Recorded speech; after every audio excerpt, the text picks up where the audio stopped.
ஓம் ஸ்ரீ குருப்பியோ நமகா.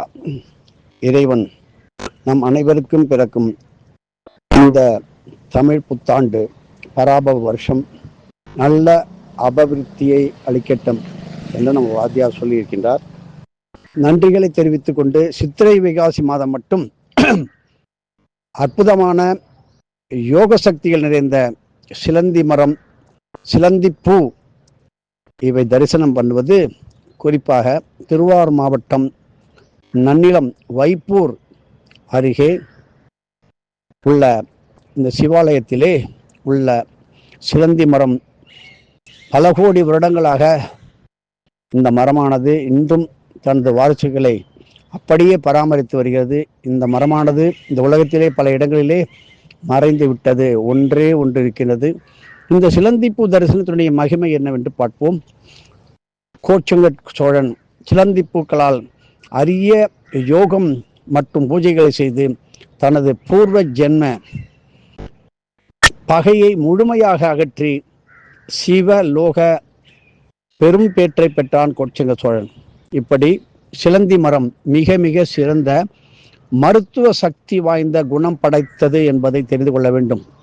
இதனுடைய வேர், தண்டு, கிளை, காய், பூ அனைத்துமே யோகியர்களின் வடிவம் என்று நினைத்துக் கொள்ளுங்கள். இந்த மரத்தை தரிசனம் செய்யலாமே தவிர தொட்டு கூட பார்க்கக்கூடாது. வருடத்தின் யோகாஞ்சங்கள், அதாவது யோகச்சாலங்கள் என நாம் கூறப்படும் 2 மாதம் சித்திரை வைகாசி, இது ஒவ்வொரு வருடமும் வருகிறது. இந்த 2 மாதங்களில் மட்டுமே இந்த சிலந்தி பூவின் தரிசனம் நமக்கு குருவருளாலும் இறையருளாலும் கிடைத்து கொண்டிருக்கிறது. திருப்பயத்தங்குடி ஞாபகம் வைத்துக் கொள்ளுங்கள். வேதத்தில் சூரிய நமஸ்கார மந்திரத்தில் வரும் யோபாம் புஷ்பம் வேதாம் புஷ்பவான் பிரஜாவாகன் வசுமான் பவதி அப்படின்னு சொல்ற மிக சக்தி வாய்ந்த பிரசித்தி பெற்ற வேத மந்திர புஷ்ப மந்திரம் இந்த பூவுலகில் முதலாய் ஓதப்பட்ட சிவாலயமே சிலந்தி பூவின் தரிசனம் கிட்டும் இந்த இடங்களிலே நாம் விளக்கமாக நமது அகஸ்திய விஜயத்திலே கொடுத்துள்ளோம். வாங்கி பயனடைங்கள். இப்படி கால பைரவ லோகத்தில் யோகச்சார புஷ்பம் என அழைக்கப்படும் இந்த சிலந்திப்பூ மிக மிக யோகரட்சையாய், அதுவும் காப்பு சக்தியாய் உடல் மனம் உள்ளத்திற்கு நமக்கு அளிக்கக்கூடிய அற்புதமான தரிசனம். இந்த பூக்களை பார்க்கும்போதே நமது பல கோடி ஜென்ம பாவங்கள் கழியும் என்று சித்தர்கள் சொல்கின்றார்கள். என்னதான் ஜாதகத்தை கட்டத்தில் ராகு சரியில்லை, கேது சரியில்லை, வக்ரங்களாக இருக்கின்றது என்றெல்லாம் சொல்லுகின்றோம்.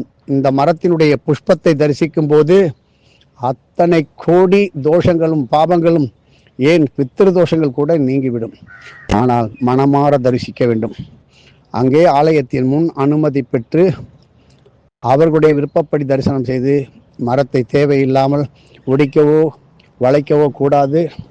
சுத்தமான மஞ்சள் இருந்தால் மட்டும் பூசி குங்குமம் வைத்து புது ஆடைகளை அங்கே உள்ளவர்களிடம் கேட்டு சாத்தி நல்ல புனிதமான சுத்தமான நீரை ஊற்றி பசு உரம், இயற்கை உரத்தை அதில் விட்டு பராமரிக்க வேண்டும். இப்படி செய்த அடியார்கள் பல கோடி இருக்கின்றார்கள்.